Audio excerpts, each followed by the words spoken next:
Olá, eu sou o pastor Darlan e você está prestes a receber no Senhor algo grandioso através da palavra declarada dele. Por isso, prepare o seu coração para aquilo que você irá receber. E antes disso, nós te pedimos, se inscreva em nosso canal e curta esse vídeo. Nós estamos, para aqueles que estão nos visitando hoje pela primeira vez, nós estamos seguindo uma série de pregações com o tema O Messias Prometido, revelando Jesus Cristo no Antigo Testamento. Temos nos deparado com homens do Antigo Testamento que prefiguram Jesus Cristo, que apontam para a sua obra e que nos faz ver a completude da palavra, apontando para Jesus Cristo, o centro do Evangelho, o centro da palavra, a verdade de Deus encarnada. Então nós estamos caminhando no Antigo Testamento, apontando para esses homens, que nos faz olhar e ver de forma imperfeita, mas era uma sombra que apontava para a perfeição de Jesus Cristo. E hoje veremos um homem que prefigura e aponta para Cristo em uma atitude de confiança e obediência a Deus, cujo resultado são as promessas das bênçãos de Deus. E também em sua ação de tentar fazer acontecer por seus próprios caminhos, nos revela e faz brilhar ainda mais a atitude de fidelidade e permanência de Cristo Jesus. Então hoje nós vamos falar do conhecido homem chamado Abraão, o pai da fé. Amém? Gênesis 12, eu te peço, abra comigo. Gênesis 12, nós vamos ler do verso 1 ao verso 4. E nós vamos hoje trazer duas verdades da vida de Abraão. Irmãos, eu quero te pedir a permissão aqui, amém? Nesses momentos em qual nós vamos ler, Abraão ainda não era chamado de Abraão, era chamado de Abrão, mas eu sei que eu não conseguiria chamar ele de Abrão, então já me permita chamá-lo de Abraão, amém, irmãos? Entendendo que é a dificuldade, amém? Tá bom? Você não fala assim, não, o pastor está errando o nome toda hora, ele nem chamava Abraão nessa época. Entenda esta verdade. Então, capítulo 12, verso 1 a verso 4, a palavra do Senhor traz assim para mim e para você. O Senhor disse a Abrão, saia da sua terra, da sua parentela e da casa do seu pai, e vá para a terra que lhe mostrarei. Farei de você uma grande nação, e o abençoarei, e engrandecerei o seu nome. Seja uma bênção, algumas versões, se tu uma bênção. Abençoarei aqueles que o abençoarem, e amaldiçoarei aquele que o amaldiçoar. Em você serão benditas todas as famílias da terra. Partiu, pois, Abrão, como o Senhor lhe havia ordenado. Aqui o primeiro ponto que nós vamos trazer para nós é que fé e obediência resultam em bênçãos. Que a fé e a obediência de Abraão, ela resultou nas bênçãos prometidas, e que isso aponta para aquilo que Cristo fez por mim e para você. No capítulo 12 de Gênesis, somos apresentados então a história de um dos homens mais importantes da história cristã, como você já sabe, Abraão. Interessante que o Abraão, ele está presente de forma fundamental em três religiões. Ele está de forma fundamental no cristianismo, no islamismo e no judaísmo. Essas três religiões têm em Abraão uma figura extremamente importante. Então Abraão, nós vamos vendo que ele era filho de Tera, da descendência de Sem. Isso é algo para nós que é um pouco importante, porque 20 gerações, ele está 20 gerações de Adão e 10 gerações após Noé. E algo que depois a gente vai vendo nos comentários e fazendo alguns cálculos, levando em conta que Noé, ele viveu 350 anos após o dilúvio, tem grandes chances de Abrão ter conhecido tanto Noé como Sem. Porque ele é da 10ª geração e na contagem de anos, ele ainda permeia enquanto Noé ainda está vivo. Então pode ser, ter essa possibilidade desse homem tão importante ainda ter conhecido e ter contato com um dos seus descendentes também, que era muito importante na fé cristã e na história de todo mundo. No capítulo 11, nos mostra que o seu pai, ele toma Abrão e Ló e saiu de Ur dos Caldeus rumo à terra de Canaã. Esse era o alvo deles. Eles já estavam indo para a terra de Canaã, mas foram até Harã e ali permaneceram. Quando nós vamos ver de onde Abraão vai sair, alguns vão chamar de Harã, outros de Padã Harã, mas esse não era o alvo final do seu pai. Então, no início do capítulo 12, já somos apresentados ao momento em que Deus se revela a Abrão. Mas o revelar de Deus é com uma convocação muito desafiadora. Quem já teve aquela oração pedindo: Senhor, fala comigo de forma particular? Quem já teve essa oração assim? Senhor, fala comigo assim, de uma forma audível, eu quero ouvir algo particular, se revele a mim. A gente tem esse anseio, a gente pede ao Senhor, principalmente em momentos cruciais. E aí, Deus se revela a Abrão pela primeira vez, só que traz a ele algo, uma palavra muito desafiadora. Porque a convocação de Deus para Abrão não é simplesmente trazendo uma bênção, mas trazia para ele uma responsabilidade e uma ação que exigiria dele fé e confiança na voz que lhe dirigia. Pois a convocação não era uma convocação simples, mesmo que permeada de bênçãos. Porque a voz de Deus o convidava a se lançar em uma jornada de fim certo. Não tinha um alvo, não tinha um lugar, não tinha uma convocação final. Um alvo era um: vá para a terra em que lhe mostrarei. A gente sempre olha para Abraão como o pai da fé, a gente se maravilha com tudo, setou uma bênção, mas a palavra de Deus é muito desafiadora. Porque Abrão está localizado em um lugar que está totalmente estruturado, sua família, e aí chega o Senhor e se revela e diz: saia do meio da sua parentela para um lugar que eu ainda lhe mostrarei. Mas vou te abençoar, você vai ser bênção, os que te abençoarem serão abençoados, os que o amaldiçoarem eu também vou amaldiçoar, mas caminhe. Vamos trazer isso para a nossa realidade, meu irmão. Não foi uma convocação simples, não é uma convocação fácil, porque nos dias de hoje nós ainda queremos ouvir a voz de Deus, queremos ver uma direção, mas queremos ter a certeza do chão, se o chão estará diante de nós, como vai ser o caminhar.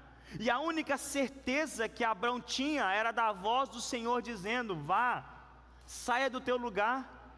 Isso exigiu dele fé, confiança na voz que lhe encontrava. Hebreus 11:1 traz para nós e nos diz que fé é a certeza de coisas que se esperam e a convicção de fatos que não se veem. A palavra ela vai trazendo para nós como nós devemos caminhar, mas nós queremos ainda tentar fazer com que encaixe em nossos gostos, nosso gosto particular. Paulo vai dizer para nós que nós não andamos por vista, amém? Amém, irmãos? Mas andamos por... Só que fé é caminhar pela convicção de algo que você ainda nem vê. Porque não é o ver o alvo final que me faz caminhar, mas é a certeza da voz que me faz dar o passo. Porque independente do lugar que eu estarei, se a voz que me diz para caminhar me acompanhar, isso basta. Isso é fé. Isso é uma confiança, uma convicção naquele que diz e dirige ao nosso coração. Mas muitas vezes nós não somos assim, meus irmãos. Nós não caminhamos dessa forma. Porque fé não é um ato de pensamento positivo. Creia que no final tudo dará certo. Mas fé é um ato de total confiança que tem como resultado a obediência. Porque muitas vezes não agimos como Abrão diante da voz de Deus, porque não confiamos naquele que se dirige a nós. Isso nos impede de agir de forma obediente, meu irmão. Entenda, nós precisamos reconhecer as nossas falhas, as nossas debilidades, para que possamos o quê? Pedir ao Senhor que nos conserte, que nos transforme. Por que muitas vezes nós não caminhamos por fé? Por que muitas vezes a nossa fé ela é fragilizada? Porque ela não resulta em obediência e nós não confiamos no Senhor. O Senhor diz, abandona isso. Aí você fala, isso não é de Deus não. Essa voz aí, não, mas isso é tão bom, é tão maravilhoso, como que eu vou abandonar isso? Falta de confiança na voz que dirige a você. Mas como assim o Senhor está me mandando abandonar algo que Ele me mandou construir? Não, mas foi para aquele tempo. Abandone, siga a voz de Deus, continue confiando. Mas a fé não é algo que vem para permear o nosso intelecto, o nosso pensar, para dizer que somos homens e mulheres de fé em Deus, se ela não resulta em uma vida obediente. O que adianta eu dizer que eu estou crendo na voz, mas se eu não dou o passo em direção daquilo que a voz me direciona? Não quer dizer nada. Só revela para mim e para você a nossa vida desobediente, a nossa falta de confiança naquele que se dirige a nós. Você, meu irmão, minha irmã, pode estar aqui nessa noite e o Senhor está te pedindo algo há muito tempo, te falando algo, abandona isso ou passe a fazer isso, e você tem insistido, você está lá. E sabe o que o crente gosta de fazer, Thaís? Gosta de abrir Gideão nessa parte. Tá claro, Deus já falou, mas não, eu gosto de Gideão. Estou aqui fazendo prova. Você está achando que foi bonito, irmão, o que Gideão fez? Foi só para mostrar o tanto de falta de confiança que Gideão tinha. Por isso no final ele falou assim, pelo amor, não me mata não, fica calmo comigo. Ele já sabia o que ele estava fazendo. E nós nos apegamos na atitude sem entender o que está acontecendo ali. Gideão não era um homem que estava nos ensinando a fazer prova, não, estava nos mostrando o coração nosso de falta de confiança em Deus.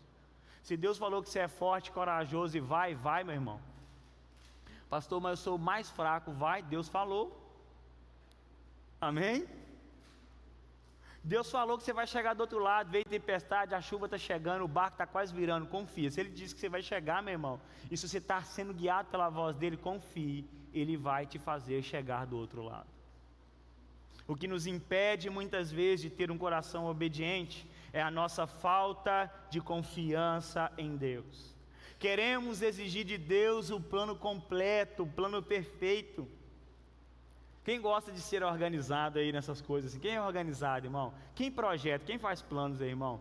Plano, eu vou planejar minha semana, vou planejar meu dia, vou planejar meu mês, meus anos aqui e tal.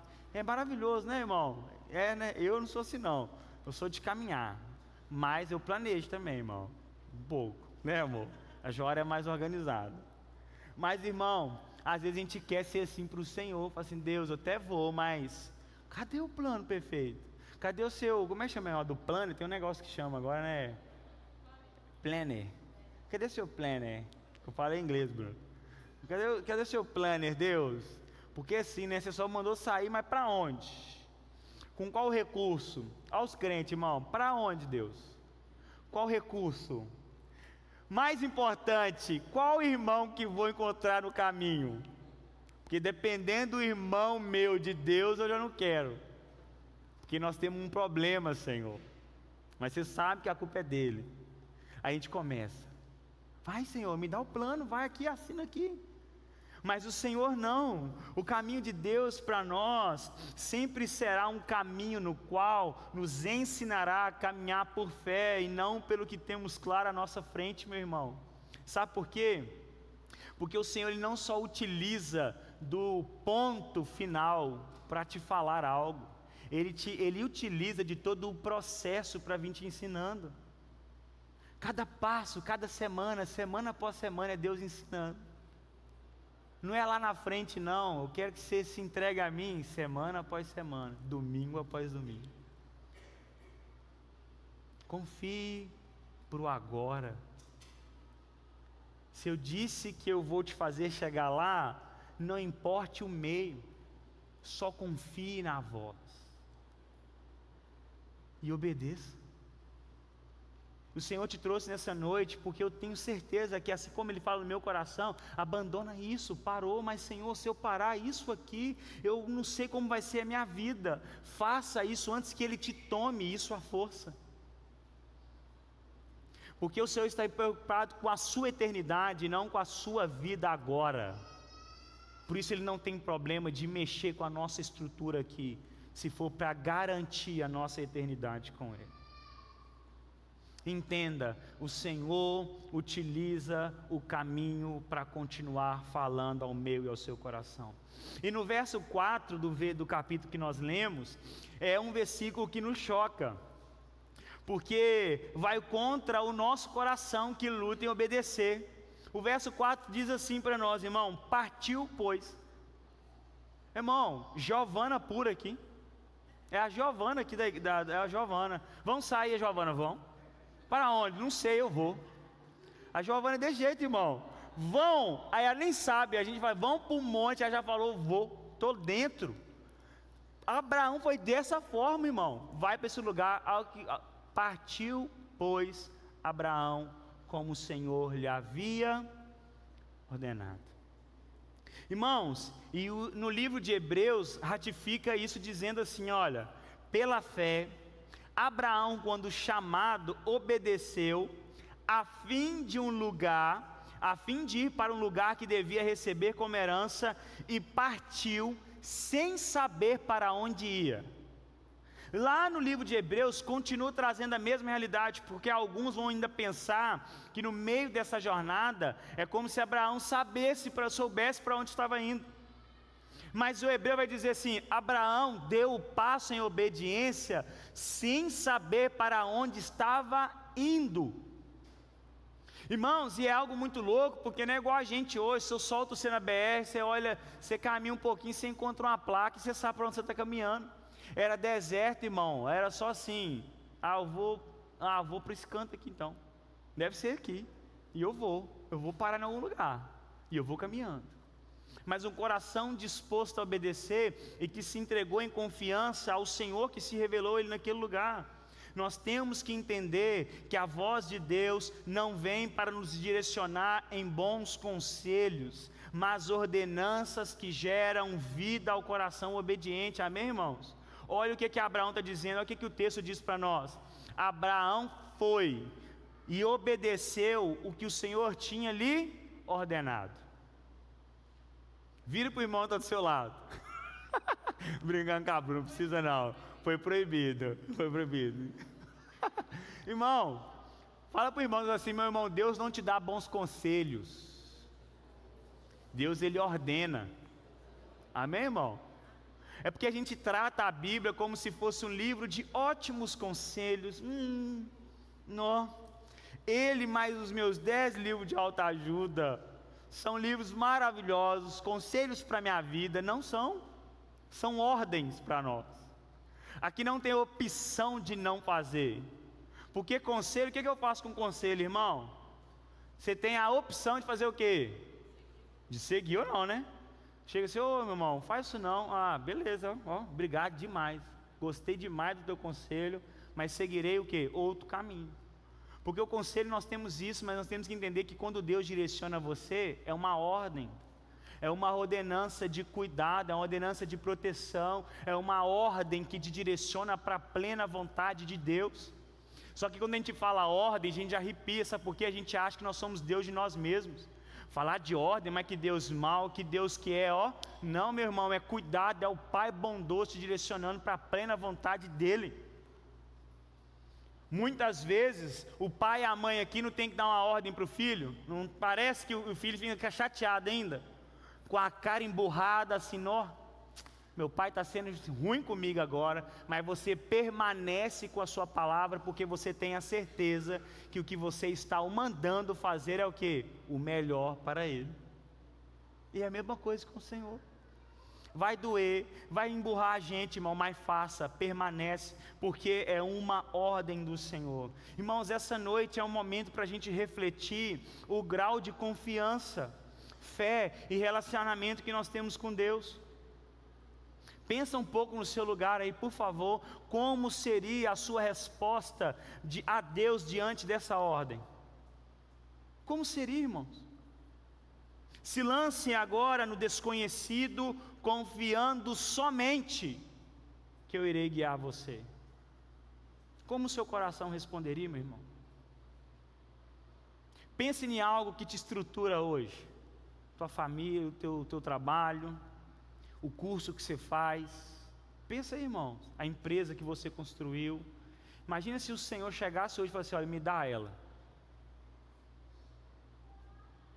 A gente já começa a pensar, né? Misericórdia, é uma benção. Não tem nem essa possibilidade. Eu não quero nem pensar, mas se o Senhor te pedisse? Não, me dá ela, porque eu tenho um outro caminho para você. Como que a gente responderia? Você entende que a gente nem passa por essa possibilidade?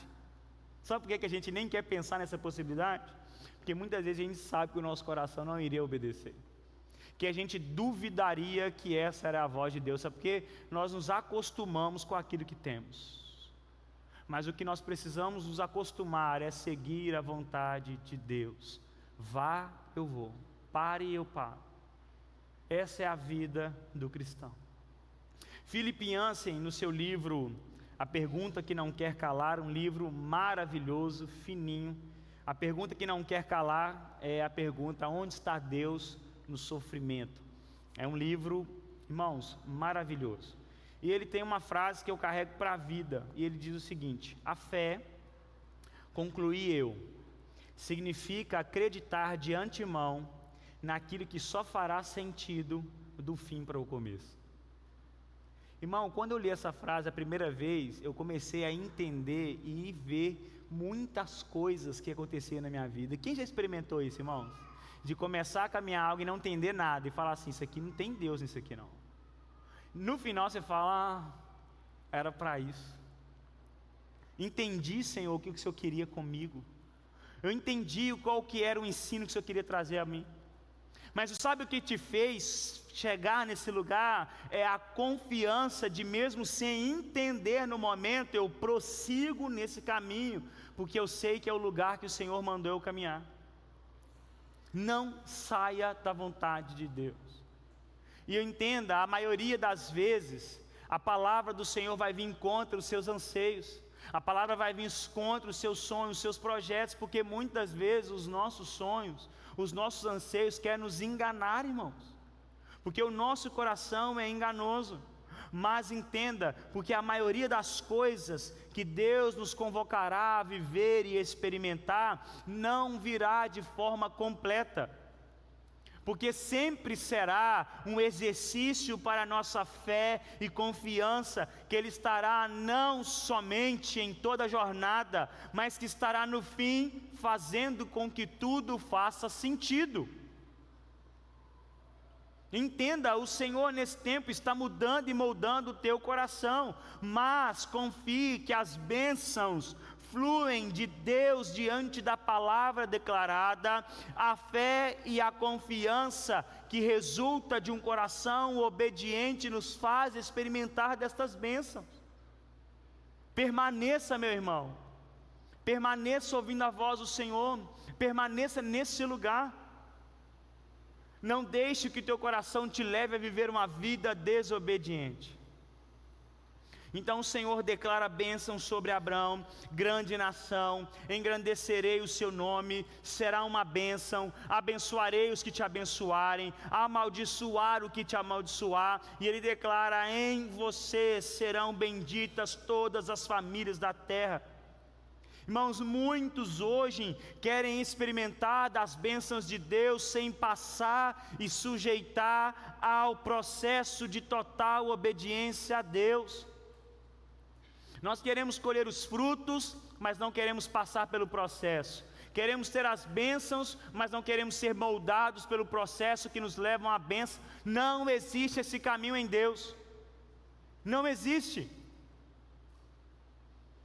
Não existe, irmão, eu posso chegar aqui e falar que há uma chave sendo virada sobre sua vida, que há um novo ciclo, há um novo destino, há uma nova estação, porque nós escutamos isso o dia inteiro, há uma nova estação, uma nova chave, um novo tempo, um novo destino, e às vezes a pessoa está recebendo, sabendo que está em desobediência ao Senhor e consegue voltar para casa com o seu coração a enganando, sendo que ela sabe que ela está caminhando em total desobediência, mas alguém declarou que é uma nova estação. Sabe qual é a nova estação que sempre vai se renovar sobre nós e permanece? O coração obediente à palavra declarada de Deus. Essa é a estação que não muda sobre nós. Um coração obediente à palavra declarada de Deus. É essa que deve nos guiar, é essa que nos deve moldar, irmãos. E aqui começamos a ver aonde Cristo, como Cristo sendo apontado através da vida de Abraão, em sua fé e confiança no plano eterno de Deus Pai, a sua sujeição e obediência. Aquilo que o Senhor prometeu sobre Abraão, nós vemos ela sendo cumprida de forma completa e perfeita em Cristo Jesus. Em Cristo Jesus, Pedro vai dizer que nós temos e somos um novo povo, amém? Uma nação santa para Deus. Cristo tem um nome que está sobre todo nome, e o Senhor vai dizer que aqueles que confessarem Jesus diante dos homens, será por Jesus confessado diante de Deus Pai, e aqueles que negarem Jesus diante dos homens, Jesus também negará diante de Deus Pai, e através de Jesus temos a bênção verdadeira, a reconciliação com Deus Pai, a troca de status de inimigos de Deus para amigos e famílias de Deus, porque a obediência de Abraão trouxe bênção sobre a terra, pois dele o Senhor formou a sua nação. Mas em Cristo temos a plenitude dessa promessa. Gálatas 3,16 diz assim para nós: ora, as promessas foram feitas a Abraão e ao seu descendente. Não diz aos seus descendentes, como falando de muitos, porém, como falando de um só, e ao seu descendente, que é Cristo Jesus. Quando o Senhor declara sobre Abraão, em você serão benditas todas as famílias da terra, ele apontava para o descendente que viria, Cristo Jesus, sobre onde repaira a bênção perfeita e plena de Deus. E hoje eu e você somos encontrados nesse lugar, amém, irmãos? Porque depois vai uma discussão, como vamos dizer que os pagãos recebem da bênção, se não são filhos de Abraão? O que é que Paulo vai dizer? Filho de Abraão é aquele que é espiritual, que crê em Cristo Jesus, porque é em Cristo que repousa a bênção declarada. E sobre Abraão então apontava para aquilo que um dia veríamos de forma completa em Jesus Cristo, e somos alvo nisso, amém, irmãos? Somos parte de uma família abençoada, amém? Amém? A família de Deus Pai. Efésios 2 diz para nós que em Cristo unido nos tornamos não só a habitação e templo do Espírito Santo de Deus, mas nos tornamos uma grande família. Olha esse irmão que está do seu lado, irmão. Olha para esse irmão à sua volta, irmão lindo, cheiroso, que não te faz raiva. Amém? Amém, irmão? Só irmão abençoado, família de Deus. Você nem precisa perdoar ele, né? Não é? Demais, né? O 70 vezes 7 nunca foi usado com esse irmão, porque é bênção de Deus, família do Senhor. Outro aspecto que nós vemos agora, da mesma forma que a ação de Abraão aponta para Cristo em sua perfeição, nós vamos ver agora o oposto. A ação de Abraão aponta, a ação errada de Abraão aponta para a ação perfeita de Cristo Jesus. E aí nós vamos falar sobre fazer do seu jeito ou seguir em obediência. Gênesis 16, 1,4 nós encontramos: ora, Sarai, mulher de Abraão, não lhe dava filhos, mas tinha uma serva egípcia chamada Agar. Então Sarai disse a Abraão: eis que o Senhor me impediu de dar à luz filhos, Tome, pois, a minha serva, talvez assim eu possa ter filhos por meio dela. E Abrão concordou com o plano de Sarai. Então Sarai, mulher de Abrão, tomou Agar, sua serva egípcia, e a deu por mulher a Abrão, seu marido, depois que ele já estava morando durante 10 anos na terra de Canaã. Ele teve relações com Agar, e ela ficou grávida. Ao saber que estava grávida, começou a olhar com desprezo para a sua senhora. Irmão, nós temos esse momento assim importante na vida de Abraão, quando ele se une à ideia de Sarai para fazer, olha só, irmão, para fazer a promessa de Deus se cumprir em sua vida. Todas as vezes que a gente acha que a nossa ideia é melhor, o resultado é sempre negativo. Irmão, no capítulo 15 de Gênesis, Deus faz uma aliança com Abraão, amém? Todo mundo sabe dessa aliança, amém, irmão? Lhe prometendo o quê? Um descendente. Abraão vai trazer para ele assim, mas não, nem tem filho, tudo que eu estou construindo vai ficar para o outro aqui. E o Senhor fala, não, vai lá para fora, olha para as estrelas, olha para a areia, da mesma forma que você está vendo aí, assim será a sua descendência. Irmãos, prometeu então o Senhor a ele um descendente, um filho por ele mesmo gerado, mesmo em idade avançada. Irmãos, naquele tempo a gente sempre olha para a idade de Abraão. Estava com quantos anos, irmãos? Quantos anos? 100 anos, amém, irmãos? Amém? 100 anos. E Sara estava com quantos anos, irmãos? 90 anos. Aí a gente se apega ao 100 e compara com o 100 de hoje. Mas não era, irmão. O pessoal daquela época vivia muito mais tempo. Se a gente for fazer para equiparar, era uma pessoa assim de uns 180 anos, irmão, do nosso tempo hoje. Porque a turma naquela época, 100 anos, ele estava de idade avançada. Já disse que Sarai já não tinha o fluxo das mulheres, mas ela ainda ia viver muito mais tempo. Então não é assim, 100 anos, hein? Porque 100 anos para hoje, nós falamos uma pessoa de 100 anos, que a gente fala, irmão, esse aí viveu. Irmão, se eu chegar com 100 anos, irmão, eu falo assim, eu caminhei nessa vida, tá? Porque nós já nem espera isso mais, irmão. Bate 80 anos, você já fica olhando para ele assim, ó. Eu não estou falando, eu não estou querendo nada. Eu estou falando é nós, irmão. Porque a gente vai olhar para a mortalidade brasileira, é quando, irmão? Mas nós tem que ser, não é? Chega assim, aí, rapaz, isso aí, posso perder nenhuma data, mas nenhuma data com ele. Se me chamar para chupar uma manga, né, aqui na esquina eu estou indo. Pode ser a última vez que ele me chama, não é verdade, irmãos? Só que não é dessa forma. 100 anos ainda ele estava disposto ainda, e vai viver muito ainda, irmão. Então isso era algo que já estava muito além daquilo que podia ser. No verso 6 do capítulo aqui que nós lemos, diz que Abrão creu no Senhor, amém? Ele acreditou na palavra, e isso lhe foi atribuído por justiça. Mas Sarai e Abrão não estavam com o coração voltado a esperar o agir de Deus, e partiram para resolver por seus próprios meios. Irmãos, isso aqui é muita gente, porque a gente ama dizer que Deus está atrasado. Amamos declarar que Deus está demorando, principalmente quando vem a palavra. Quando não tem algo ainda, aí piora a situação, mas quando tem uma palavra, uma declarada, que tem algo, nós começamos a traçar o nosso tempo e tentamos que Deus enquadre naquilo que nós planejamos. O que Sarai faz aqui? O que ela tenta aqui, irmãos, é algo chamado subrogação. O subrogação tinha duas possibilidades, do casamento e a maternidade.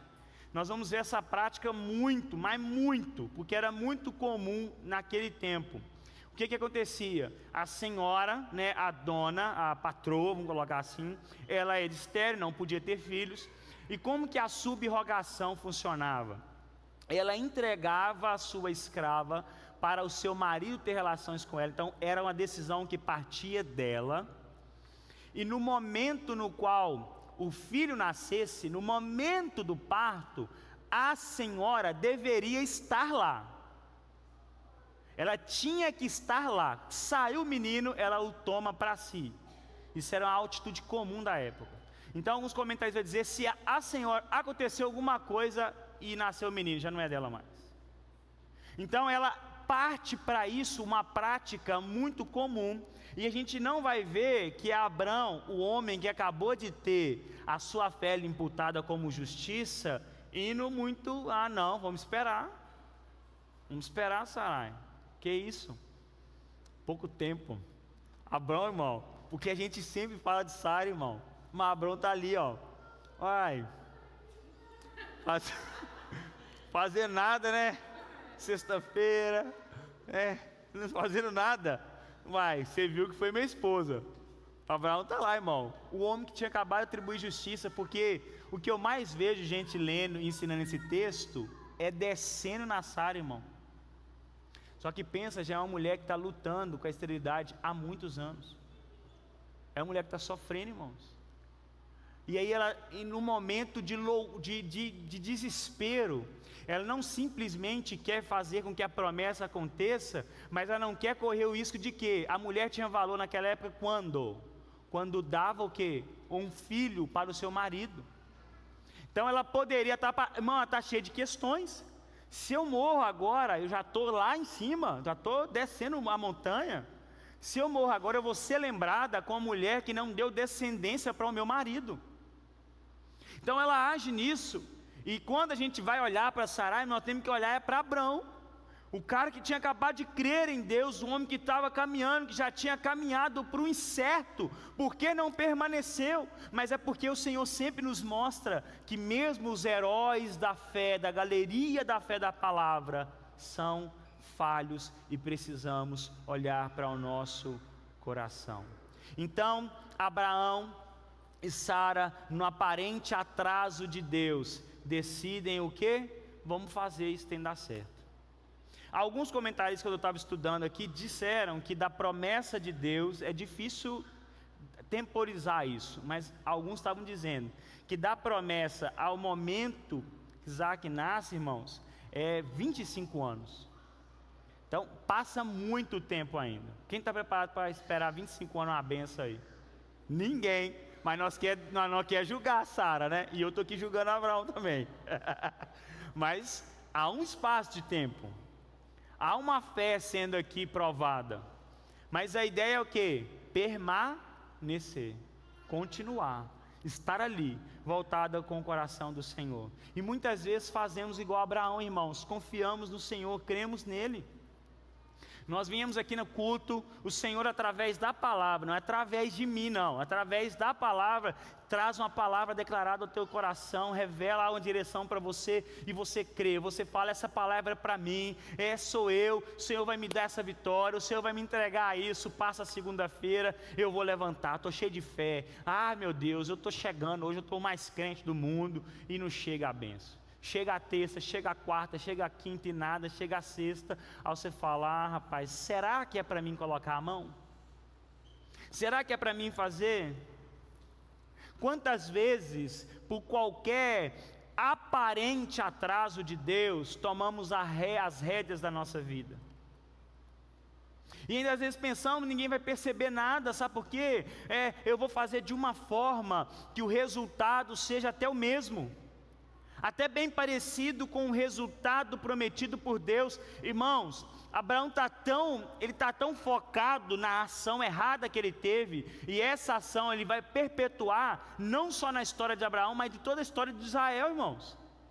Essa escolha de Abraão e Sara, está tão focado que vai passando os capítulos, Abraão, ele permanece crendo que Ismael era o filho da promessa.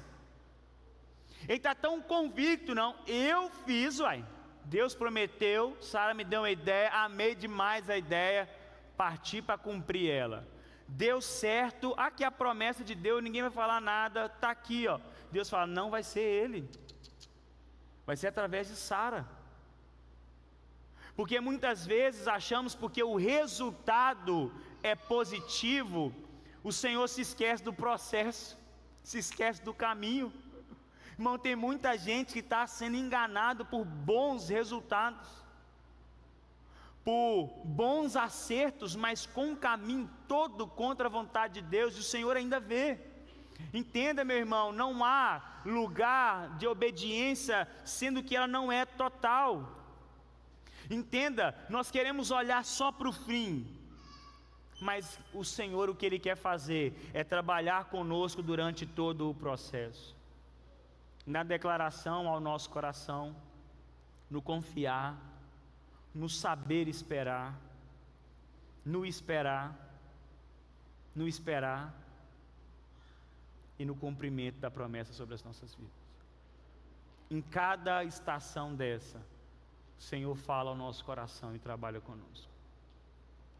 Quantos frutos estão em nossas mãos hoje que são resultados do nosso agir diante do atraso de Deus em nossas vidas, e temos que tentar resolver problemas que nós criamos? E eu quero usar um exemplo aqui, irmãos, a minha esposa. Quem ama viajar, irmão? Quem gosta de viajar, irmão? Levanta sua mão que o Senhor vai te dar uma viagem. O pessoal levanta agora. Amém? Só que tem gente que não gosta da estrada, não gosta de nada. Ele gosta de quê? Saiu de casa e chegar no lugar. Quem é assim? Olha lá, a Lud, olha lá. Se inventar o teletransporte, né? A Lud está assim, pode experimentar em mim, estou aqui. Me leva, né? Eu saio daqui, quero chegar lá. Gente, eu fico de bobeira com a Joara. A Joara, ela ama o processo, irmão. A Joara ama arrumar a mala. A Joara, ela ama acordar cedo. Ela gosta de ver cada árvore da estrada. Porque ela vai o quê? Ela vai se apaixonando com o caminho. Eu estou falando de verdade, irmão. Vocês estão achando que eu estou aumentando, mas não estou.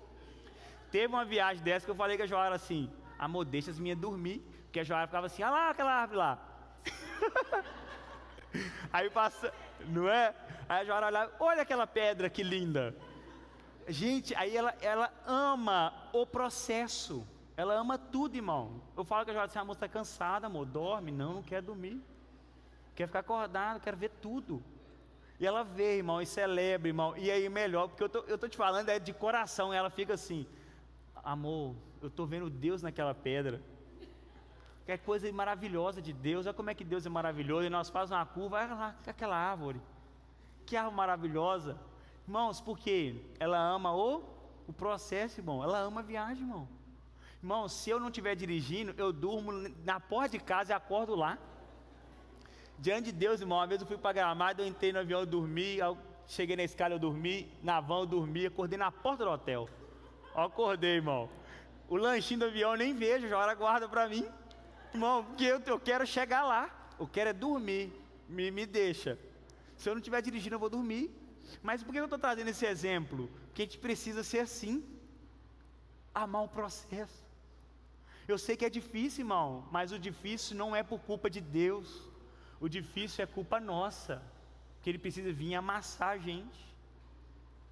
Mas aprenda a encontrar nesse lugar a graça de Deus. Ai, não, pastor, mas está repreendendo. O Senhor repreende os filhos que amam.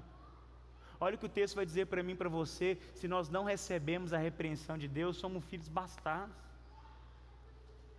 Aprenda, irmãos. Tire os olhos só do final. Tire os olhos só do resultado. Porque ao olhar só para o resultado, a gente perde tudo que Deus está fazendo em nós e através de nós durante a jornada. Em cada etapa que Ele te transformou, em cada pessoa que Ele colocou, te apresentou, em cada etapa, em cada momento que Ele te usou como palavra de fé, de esperança. Aprenda a se alegrar e a curtir a jornada com Deus, porque não é simplesmente uma jornada, mas é um caminho com Deus. E de forma totalmente contrária, enquanto Abraão fez pelas suas próprias forças e seu próprio jeito, Cristo nos mostra um caminho excelente.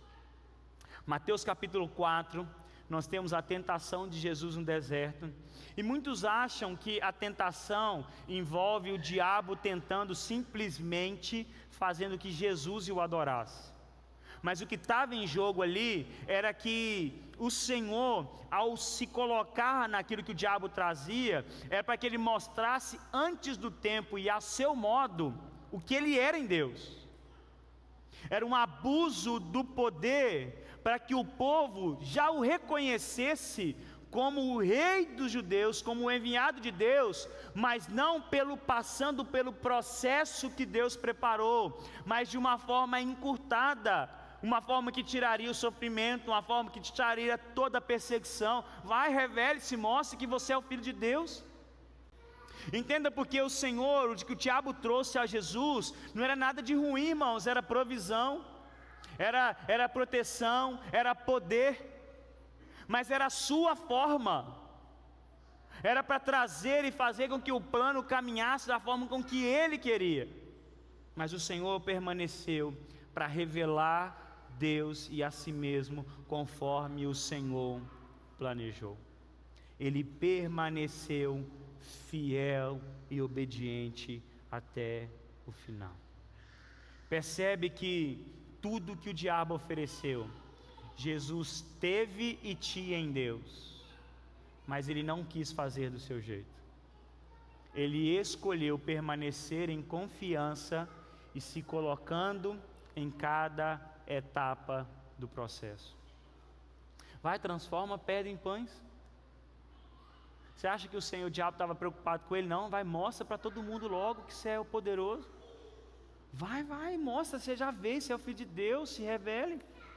Não se lance longe, para o povo ver os anjos chegando até você e te carregando e cuidando de você. Eles vão ver a Escritura se revelando. Vai, faz isso. Não, me adore que eu vou te dar todas as nações do mundo. Não, ele já é o Rei dos Reis. Tudo que o diabo estava tentando fazer Jesus levar não era nada contra o final, o resultado final que já teria em Deus. O que estava em jogo aqui era fazer com que o meio do processo fosse contrário ao que Deus já tinha estabelecido. E em Deus nós aprendemos a permanecer fiéis durante todo o processo. Permaneça fiel ao que o Pai preparou para você. Não se desvie do caminho, do propósito que o Senhor tem para você, para que você possa colher das bênçãos preparadas para a sua vida, em nome de Jesus. Coloque de pé no seu lugar, por favor.